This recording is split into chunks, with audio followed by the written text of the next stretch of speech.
아브라함에게 나타나서 그에게 이르시되 나는 전능한 하나님이라 너는 내 앞에서 행하여 완전하라. 이것이 이제 오늘 첫 번째 나오는 말씀인데요. 근데 계시라는 건 무엇일까요? 계시는 이걸 이제 커튼으로 우리가 생각을 합시다.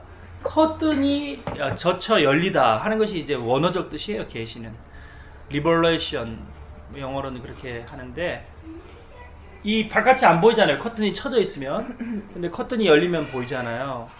하나님이 우리에게 자기를 나타내실 때 그렇게 하신다는 거예요. 그래서 이제 하나님의 나타나심, 하나님의 자기를 나타내심도 계시예요. 근데 계시를 아무나 받을 수는 없어요. 하나님이 우리에게 나타나시는 것들을 주도권을 가지고 보여주시는 거예요. 하나님이. 그런데 우리가 계시라고 하면은 하나님이 산신령처럼 뿅 하고 있어요. 있어. 산신령처럼 뿅 하고 나타난다고 생각을 하는데 그것은 아니야. 하나님께서 계시하시는 것을 우리 신학적으로는 크게 두 가지로 나눠서 하나를 이제 일반 계시, 하나를 특별 계시 그렇게 얘기를 하는데, 일반 계시는 뭐겠어요? 물이 위에서 아래로 흐르는 것. 그리고 봄이 되어서 이제 나가보면 개나리가 피잖아요. 그것이 이제 하나님이 창조하신다는 거예요.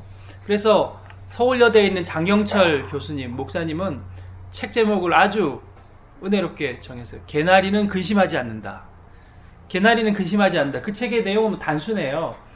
봄에 개나리가 피잖아요. 그 서울여대 앞에도 피는데, 개나리는 겨울에 대해서 봄이 오는 것, 봄이 늦게 오는 것, 그 어떤 것에도 근심하지 않고 핀다는 거예요. 그것이 이제 일반 계시예요. 일반 계시. 우리가 봄이 오는 것을 막을 수 없잖아요. 우리가 막 슬픔을 당했어. 세월호 지금 굉장히 아픔을 당한 부모님 계시지만 정말 모든 것이 칠흑같이 어둠 같아서 내일 해가 뜨지 않았으면 좋겠지만 해가 뜬다고. 우리 아이는 죽었지만 그 다음날 참새는 짹짹거리고 개나리는 어김없이 피고 좀 있으면 또 벚꽃도 피게 되는, 그것이 이제 일반 계시예요. 하나님께서 이 땅에 모든 생명 있는 것들을 만드셨고, 하나님이 물을 위에서 아래로 흐르게 하시고, 나이아가라 폭포가 위에서 그렇게 바위를 뚫을 정도의 기세로 몇백 년을 흐르게 하신, 몇천 년을 흐르게 하신, 그것이 이제 자연 계시, 일반 계시라면, 특별 계시가 있는데 그것이 바로 성경이에요. 성경은 하나님께서 자기를 많은 선지자를 통해서 나타내셨고, 특별히 예수 그리스도를 통해서 자기의 근본 본체를 보여주신 거예요. 그래서 하나님은 누구신가? I am who I am. 모세 앞에서 말씀하셨지만 모세도 뒷모습밖에 못 봤어요. 그럼 하나님이라는 존재는 어떤 분인가? 구약에 있는 많은 선지자들이 하나님이 이런 분이시다. 아모스 선지자는 공의가 강물처럼 흐르듯이 하나님의 공의는 하수도 막을 수 없는 어떤 강력한 힘이다. 우리로 말하면 어떻게 했어요? 5.18 광주 사태 때, 광주 항쟁 때 정말 그들의 눈물을 닦으셨던 그런 하나님은 공의 하나님이다. 전태일이라는 기독 청년이 동대문 시장에서 몸에 불을 붙이고 죽었을 때 사회의 구조적 모순을 깨치기 위해서, 어린 여공들을 위해서, 세상이 알아보지 못하는 그런 비극적인 여공들의 현실을 위해서 그 스스로가 몸을 불살라 죽었던 전태일의 모습이 또한 그리스도인의 모습이 아닌가. 그것은 모든 것이 했던 캘리포니아에서 태평양을 바라보는 것, 내지는 일본 홋카이도에서 태평양을 바라보는 것 같이 코끼리의 다리를 만지는 장님의 모습처럼 우리가 다 완전히 알지 못했던 거예요. 구약의 공의 하나님이다. 하나님은 전쟁의 신이시다. 하나님은 사사들을 통하여서 구원하시는 구원해 주시다. 모든 것이 맞는 얘기지만 부분적이라는 거예요. 5.18 광주 항쟁 때 그들의 눈물 닦으셨던 하나님이시다. 전태일 열사와 같이 사회의 구조적 모순을 이기게 하신 분이셨다. 내지는 부흥회 때 우리를 만나셨던 하나님이시다. 이 개인 구원과 사회 구원, 이 모든 것들이 결국에는 하나님에 대해서 정의하되 완전히 정의하지 못했다는 거예요. 그래서 하나님께서 그 모습을 온전히 보여주신 분이 예수 그리스도라는 거예요. 예수 그리스도를 통해서 우리에게 보여주셨어요. 그래서 예수님이 이 땅 가운데 공생애 33년을 사시면서 십자가상에서 하나님의 사랑을 우리들에게 온전한 사랑과 구원을 보여주신 것이죠. 이것이 결국에는 하나님의 특별 계시의 중심에 있습니다. 그래서 예수 그리스도를 통한 자기를 나타내심. 그럼 하나님은 어떤 분이셨는가? 어떤 사람들은 케노시스 이론을 통해서 하나님은 빌립보서에 말씀하신 것처럼 자기를 비워 종의 형체를 가지셨다. 우리도 예수 그리스도의 종의 형체를 가지심처럼 우리도 섬기고 살아야 되겠다. 예수님 자기 제자들의 발을 씻기셨다. 우리도 이웃의 발을 씻기며 신랑의 발을 씻기며 아내의 발을 씻기며 자식의 발을 씻기며 겸손한 모습으로 살아야겠다. 이것이 이제 우리에게 나타나신 하나님의 자기 계시예요. 그럼 좀 더 이제 구체적으로 more 디테일하게 보면은 강서경제, 세월호, 우리 주위에 있었던 정말 신정론적인 물음, 내 인생에 있어서 굉장히 하나님께 따져먹고 싶었던 그런 이야기들. 왜 총국민을 데려가셨습니까? 왜 세월호에서 그렇게 어린 아이들이 죽을 수밖에 없었습니까? 그것에 대해서도 하나님이 분명히 자기 메시지를 그 안에 가지고 계시다는 거예요. 그 사건을 통해서 하나님의 나타나심, 하나님의 말씀하심을 우리가 귀 기울일 필요가 있다는 거죠. 뭐 같아요? 세월호에서는 우리가 뭘 알겠어요? 정말 여러 가지를 하나님께서 보여주셨어. 첫 번째 그 구원파 잘못된 거잖아요. 우리 목사님이 지난주에 설교하셨잖아요. 구원파 유병언이 오대양 사건 때 권신찬 얼마나 유명한 이단입니까? 여러분도 알다시피 기독교 한국 복음 침례회 거기 다니진 않았지. 주기도문을 안 하는 집단이에요. 그 권신찬이 자기 멋대로 그래도 오대양 그 전두환 씨의 동생 정경환 씨하고 친구잖아요. 그래가지고 그걸 비리 권력형 비리 50대. 그래도 오대양에서 얼마나 30명인가 죽었잖아요. 우리 어렸을 때 기억나죠? 근데도 사법 처리되지 않고. 그리고 그 구원파를 하기 위해서 우리 여기 토론토 대학 낙스 칼리지에서 저 선배 목사님 탁질 목사님이라고 탁명환 아시나? 현대 종교연구소 나중에 집에 가서 구글로 한번 찾아보세요. 그 탁명환 소장이 구원파의 칼에 찔려 죽었어요. 그걸 이제 이단이라고 이제 그걸 매스컴에 알렸더니 가가지고 이제 칼로 찔러 죽이고. 그 아들이 탁질 선배라고 여기서 우리 같이 공부했었지 먼저. 한국의 부산장신의 교수가 돼가지고 아무리 떠들어도 안 들어. 그리고 거기 있었던 정동석 목사님이라고 구원파에서 나와서 아무리 얘기도 안 듣는 거예요. 사람들이. JMS 정명석 이단이라고 아무리 얘기도 안 듣는 거예요. 그래서 사건이 터지니까 이제 전부 다 주목하기 시작해서 그럼 구원파 연예인 누구냐? 전향자다 누구다. 그런 이단의 해악에 대해서 전혀 귀를 막고 있다가 또 어떻게 보면 기독교가 도매급으로 또 취급당하는 사실은 그 완전히 이단이거든요. 그것이 이제 사회 구조적 모순이잖아요. 그리고 우리가 아는 것처럼 정말 2시간 동안 배가 빠지는 동안 어느 누구도 그 아이들을 구할 수 없었다는 한국 사회 자체가 썩을 대로 썩었어. 정말 우리가 어떻게 보면은 이민 잘 왔다. 우리가 이민 오길 잘했다 할 정도로 우리 고국이 정말 부패한 정권, 부패한 사회. 우리가 아는 것처럼 어느 누구도 물에 뛰어들어 가려고 하지 아니하고 언딘이라는 회사와 또 우리가 이미 한국에 살 때부터 이 사회의 어떤 구조적 악들은 우리가 잘 알고 있잖아요. 그래서 이제 신학자들이 moral man and immoral society라고 했어요. moral man이 도덕적인 인간이 하나님 앞에서 참 도덕적인 인간이 아무리 잘 살고 싶어 해도 immoral society 속에서 살아갈 수 없는 거예요.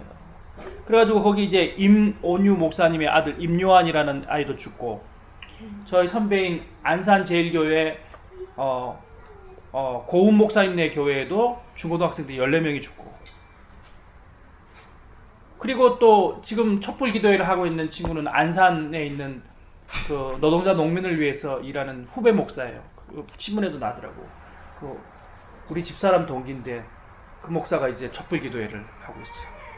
근데 사회 일각에서는 그걸 또 뺄갱이라 그러잖아요. 뺄갱이들이 또 촛불 들고 일어났다. 근데 그게 아니고 그 촛불 기도회를 인도하는 친구는 후배 목사예요. 그러면 어떻게 우리가 이걸 해석해야 되겠느냐? 하나님 분명히 우리에게 말씀하고 있는 거예요. 회개하고 정말 돌아오고 한국 사회가 한국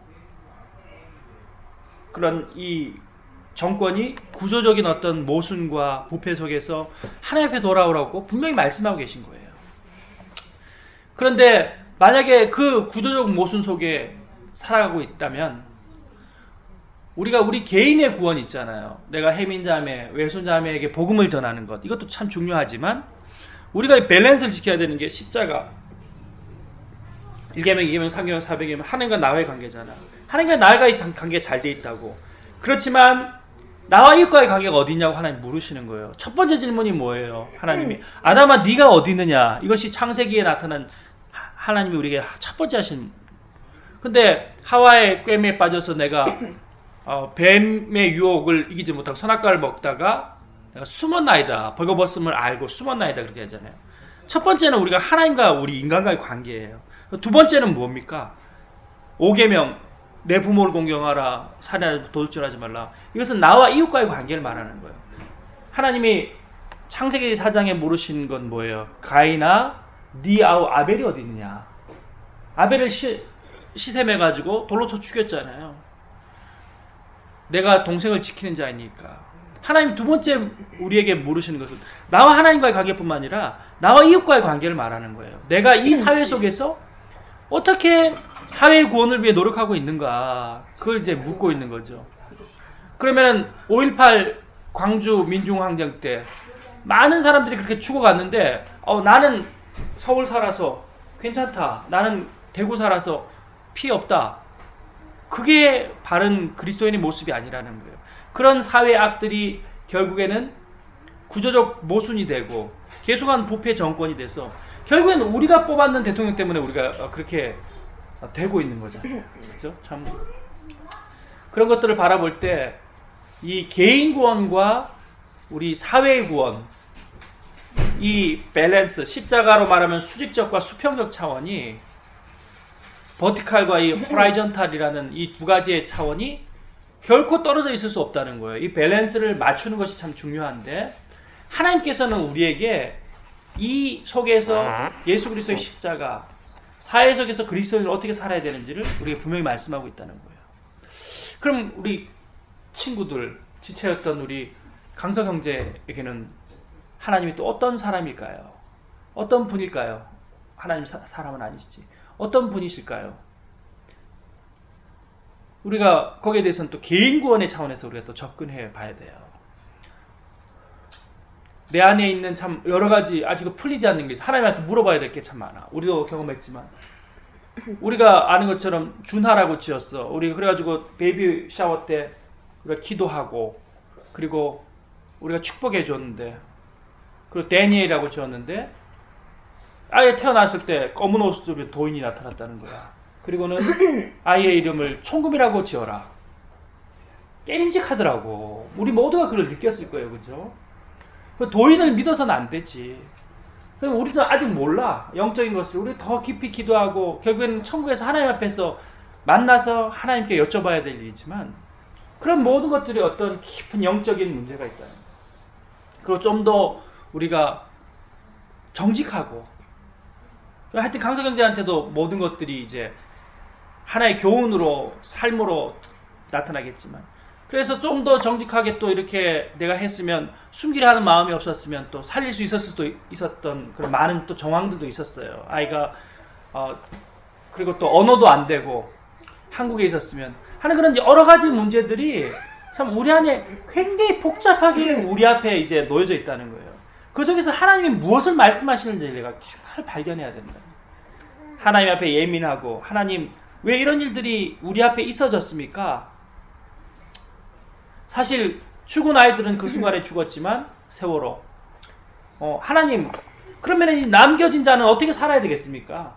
하나님 앞에서 우리가 늘 고민하며 기도 가운데 여쭤봐야 될 것이고 그 안에서 하나님은 자기를 계시하신다는 거예요. 자, 우리 성경을 한번 봅시다. 성경에 오늘 본문에 말씀하시는 것은 전능한 하나님에 대한 계시입니다. 그리고 두 번째는 거룩한 하나님에 대한 계시예요. 우리가 아는 것처럼 99세에 아들을 놓았다. 야, 이거는 있을 수 없는 일이지 않습니까? 하나님의 전능하심을 나타내기 위해서 아브라함에게 그렇게 역사하셨던 거예요. 그죠? 우리가 아는 것처럼 뭐 얼마나 많은 사람들이 그런 기적의 병고침을 체험하고 또 하나님 앞에서 돌아선 사람들이 얼마나 많아요. 그죠? 그것들이 결국에는 하나님의 전능하심을 나타내신다는 거예요. 하나님은 사실은 세월호에서 아이들이 죽었지만 부활의 강 건너 그들이 다시 우리와 만날 것을 믿는 것. 이것도 전능하신 하나님을 온전히 믿는 믿음 가운데 하나예요. 우리가 때로는 우리가 야, 왜 이런 일들이 일어났을까? 왜 아우슈비츠에서 많은 유대인들이 죽고 하나님 그때 무엇을 하셨을까? 그렇지만 아우슈비츠에 있는 유대인들이 지난 시간에 내가 말씀을 드렸지만 화장실 쿠키. 자, 아우슈비츠에 있는 유대인들이 예수 그리스도를 알았다면 그들은 다시 일어날 수 있었을 거예요. 왜냐하면은 결국에는 나는 죽어요. 나는 죽지만 예수 그리스도께서 십자가에서 부활하셨던 것처럼 다시 부활하신다는 거예요. 부활을 믿는 믿음이 있다면 우리는 이길 수 있는 거죠. 우리 생명도 마찬가지라는 거예요.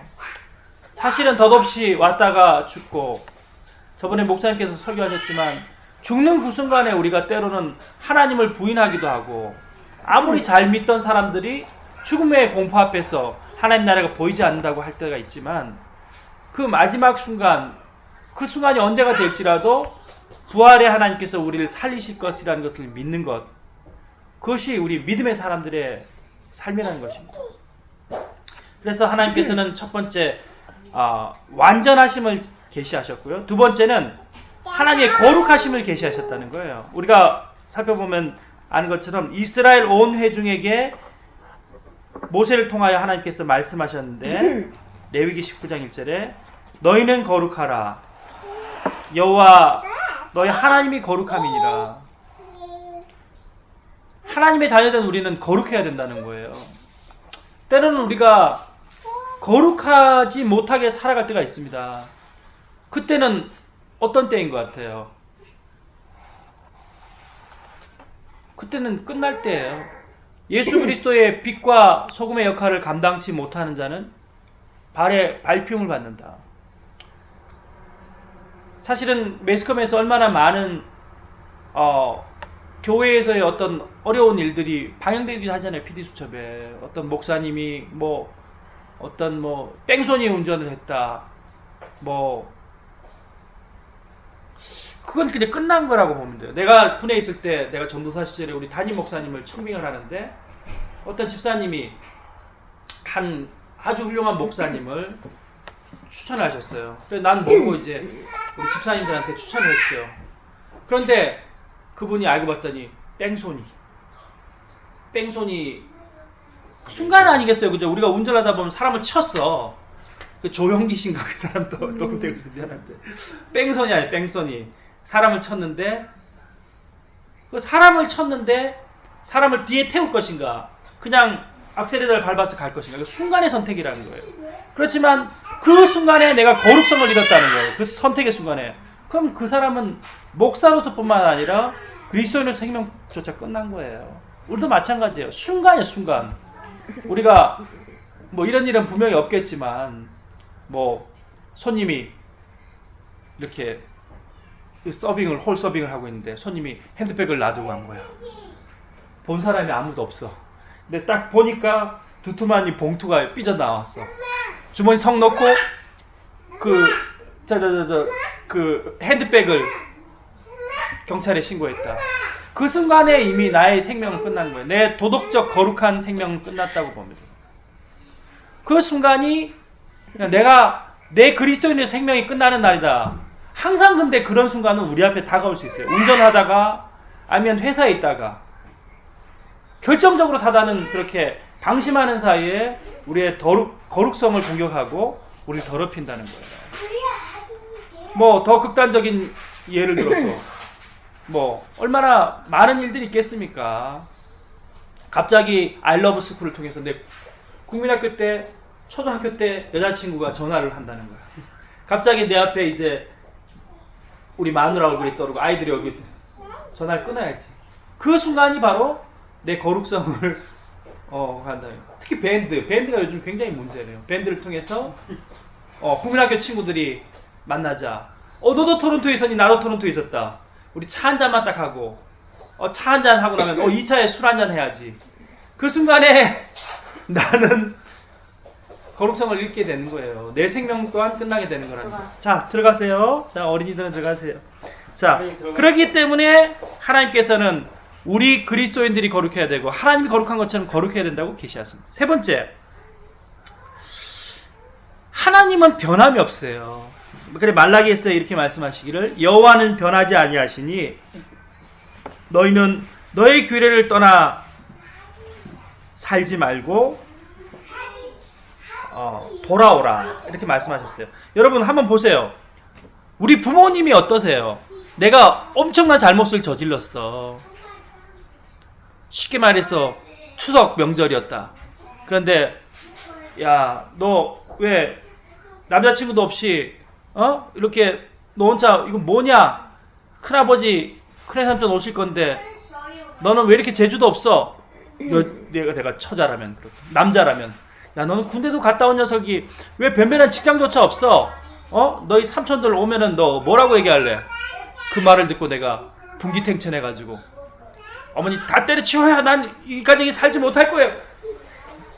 송편 빗든 걸 그냥 밥상을 엎어버리고 나갔다는 거예요. 아니 가정에 이건 있을 수 없는 일인데 그러면 부모님이 어떻게 합니까?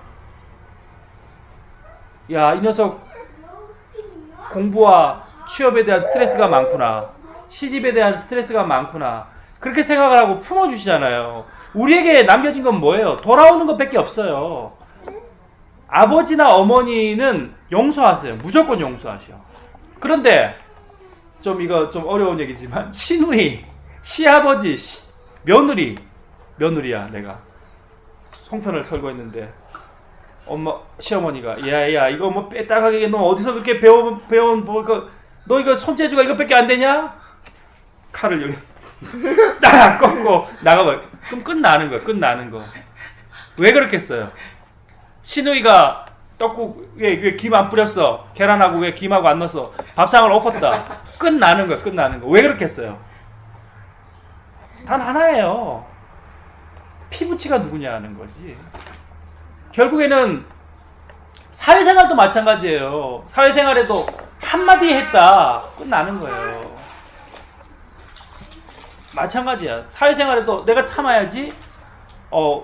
여보, 김영, 너 왜 이래? 이거 지금 식탁 안 닦았어? 그럼 에이 걸려가지고 네가 닦아라. 그 순간에 나는 옷 벗고 나와야 되는 거야. 순간.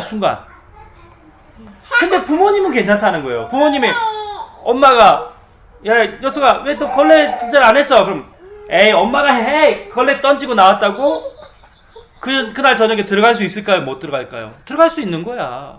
내가 떡국 안 썰어. 그리고 밥상 확 엎어버리고 나갔다. 물론 그래서 안 되겠지만 그래도 용서가 되는 거예요. 왜 그렇겠어요? 아버지이기 때문에. 하나님도 마찬가지라는 거예요. 우리는 굉장히 이것을 극악무도하게 생각을 해. 아까 있던 일로 돌아간다면 내가 목사님 설교 가운데 그런 과거가 생각났어. 야, 이거 목사님 말씀 듣기 전에 몰랐는데 정말 내가 거룩성을 잃어버린 적이 있었구나. 야, 그때 시내버스에서 내 앞에 어떤 처자가 핸드백에서 삐집고 내려온 그 돈봉투를 내가 주워가지고 그냥 주머니에 넣었던 적이 있었다. 하나님이 과연 용서하실까? 그리고 내가 정말 부모님한테 말대꾸하고 부모님 속을 썩인 적이 있었는데 과연 용서받을 수 있을까? 용서하신다는 거예요. 그래서 돌아오라고 말씀하시는 겁니다. 말라기에 하나님은 변하지 않는다는 거예요. 변하는 건 너라는 거예요. 하나님은 변하지 않는다는 거예요. 우리는 때로는 거룩성을 잃어버릴 때도 있고 우리는 때로는 빛과 소금의 역할을 감당하지 못할 때도 있고 바깥에 밟혀 버리는 쓸데없는 소금이 되어버릴 때가 있지만 그 순간이 바로 우리가 그것을 깨닫는 그 순간이 돌아올 수 있는 순간이라는 거예요. 하나님께 돌아와라. 저번에도 말씀드렸지만 어때요? 내가 막 한 주 동안 너무 세상과 더불어서 살았어요. 물론 이건 뭐 가정이지만 또 고등학교 때 친구를 우연히 토론토 다운타운에서 만났어요. 쇼핑몰에 갔는데 만났어. 그 친구가 야 우리 집에 한번 와라. 왔는데 야 여기 형수님한테 인사드려야지. 여보 된장찌개 좀 끓여와. 소주 한잔 하고. 그래서 탁 해가지고 막 마셨어요.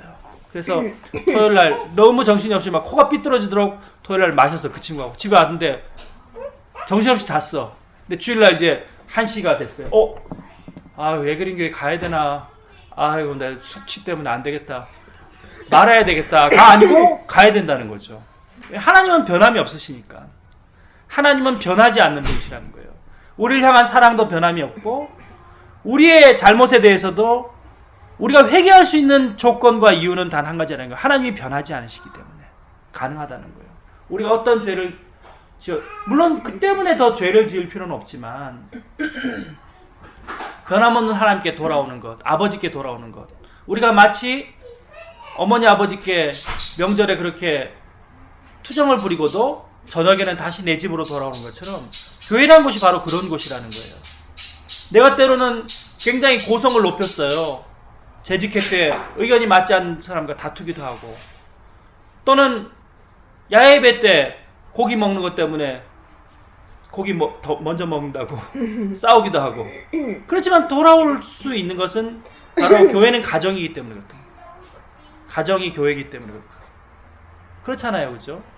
내가 너무 많은 고등학교 친구와 만나서 숙취를 했다 할지라도 방금 예로 들었는 것처럼 그 다음날 주일날은 주님께로 돌아와야 돼요. 그리고 내가 아무리 길을 잃고 방황한다 할지라도 한강대교까지 갔다 할지라도 내 마지막 순간이 눈앞에 보인다 할지라도 가정으로 돌아와야 돼요. 왜? 내 아내와 내 남편과 내 아이가 있기 때문에요. 변함없는 가정이 있고 변함없는 하나님이 계시기 때문에 그렇다는 거예요. 말라기 선지자는 바로 그것을 말씀하고 있습니다. 그리고 마지막 네 번째로 하나님이 우리에게 계시하는 것은 하나님만이 생명의 떡이라는 거예요. 참 한번 보세요. 여러분 예수님께서 3가지 시험을 받으셨잖아요. 그런데 요즘은 이 예수님이 받으셨던 이 시험 뭐예요? 처음에 돌들로 떡을 만들어 먹으라. 예수님 뭐라 그러셨어요? 구약에 있는 말씀으로 사람이 떡으로만 살 것이 아니라 하나님의 입으로 나오는 모든 말씀으로 살 것이니라. 그리고 두 번째는 뭐였어요? 성전 꼭대기에서 뛰어내리라. 천사들이 너를 받아줄 것이다. 주 너의 하나님을 시험하지 말라. 마지막은 뭐라 그랬어요? 나에게 절하면 이 천하만국 이 화려함을 다 주겠다. 오직 너 여호와 하나님만을 섬기고 그를 경외할지니라. 그렇게 말씀으로 이기셨어요. 그런데 요즘은 사단한테 그것을 다 우리가 맡긴다는 거예요. 예수님이 이기신 3가지 시험이 결국엔 우리 삶에 있어 가장 기본적인 것들이에요. 하나님의 말씀으로 어떻게 살아요? 떡으로 또 살아야죠. 떡이 있어야 하나님 말씀 믿을 거 아닙니까? 그 순간 내가 사단한테 절하고 있는 거예요. 하나님께 절하는 게 아니라. 그리고 보세요. 하나님을 시험하는 거예요. 하나님이 계신가? 믿음으로 믿지 못하고 하나님이 과연 나를 살려주실 것인가? 사단처럼 내 몸을 던지려 하는 거예요. 내 몸을 세상에 던지려 하기도 하고 내 몸을 바알과 아세라 신상에 던지려고 하기도 하고 물 가운데 던지려 하는 거예요. 내 몸을 해하려고 하기도 하고 내 육신이 원하는 대로 살아가는 거예요. 한 입에서 어떨 때는 한 입에서 찬양이 나오기도 하고 한 입에서 세상의 노래가 나오기도 하고 내 눈이 성령을 보기도 하고 때로는 세상에 이게 너무 극단적인 얘기일 수도 있지만 드라마에 탐닉해서 정말 시간 가는 줄도 모르고 마치 은하철도 999가 우리 모든 유년주일학교 학생들의 발걸음을 빼뜨렸던 것처럼 은하철도 999를 아닙니다. 은하철도 999가 콱 처음에 주일학교 시작할 때 하는 거야. 기차가 어둠을 헤치고는 찬송가가 안 나와. 사단한테 우리가 절하는 거라는 사단한테. 그걸 깨닫는 순간 내가 어떻게 해야 되겠어요? 꺼야 되는 거. 드라마 이거 어떻게 됐을까? 사실은 내가 드라마를 안 본 지가 십몇 년이 지나가지고 파리의 연인들 마지막으로 한 번도 안 봤어. 파리의 연인. 그래가지고 드라마 제목이 안 나가지고 포 이그젠플 못 하겠는데 하여튼 드라마를 보는데 내가 신랑하고 큐티할 시간이 되는 거예요. 그럼 과감하게 끌 수 있는 정말 그게 필요하다는 거예요. 그리고 마지막 세 번째는 뭡니까? 우리가 이 화려한 것을 비단 옷을 입은 사람들을 찾아갈 것인가? 얼마나 우리 동네 다운타운에도 얼마나 많은 명품 거리들이 있는지 모르겠어요. 거기 많은 중국 사람들, 홍콩 사람들 와가지고 허리끈이 하나만 있으면 됐죠. 허리끈을 3개씩 사고 말이야. 팬티를 5개씩 사고 물어보면 선물한다 그러고.